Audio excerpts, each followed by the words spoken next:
Oxford man accused of killing his wife and seriously injuring her mother in a shooting last week remains on suicide watch tonight. Scott Golightly is being held on a $2 million bond. Today he was in Milford Superior Court for a hearing.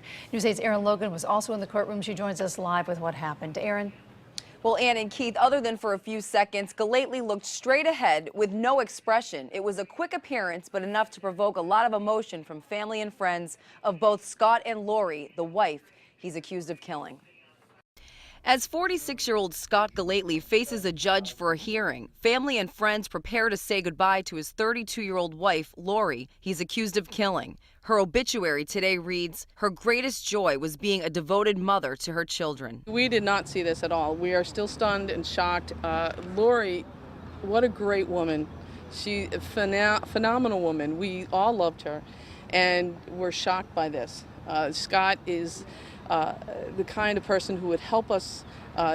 You need something, he'll help you. Christine Lindeberg grew up with Scott but became a friend of Lori's. She says this past week has been devastating as they mourn their loss of Lori and come to court to support Scott, who's being held on $2 million bond and is still on suicide watch. The mention of that was the only moment you could see a reaction from him. That stays in effect.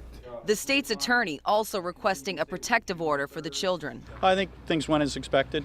You know, there's not much to the first appearance other than to assure that bond is appropriate and that he meets his public defender, and then we'll put it over for the next hearing and decide whether he has to have a probable cause hearing or not. As Scott was taken away, there was a "We love you, Scott" from a supporter. We love Scott. We support Scott as family, but he will face what he has to face. Scott is also accused of shooting his mother-in-law, Mary Jackson, who's still recovering. We are praying for Mary. We are praying for the Jackson family, but especially we're praying for the children in all of this. Besides the 1.5-year-old twin boy and girl with Lori, Scott also has 2 boys in elementary school. How in the world did you guys help those kids through Mother's Day? You know, the family just held them close. That's just what we did. Golightly will be in court again on June 3rd. There's also a probable cause hearing scheduled for June 27th. Lori Golightly's calling hours will be Thursday night and her funeral on Friday. Live in the New Haven newsroom, Erin Logan, back to you in the studio.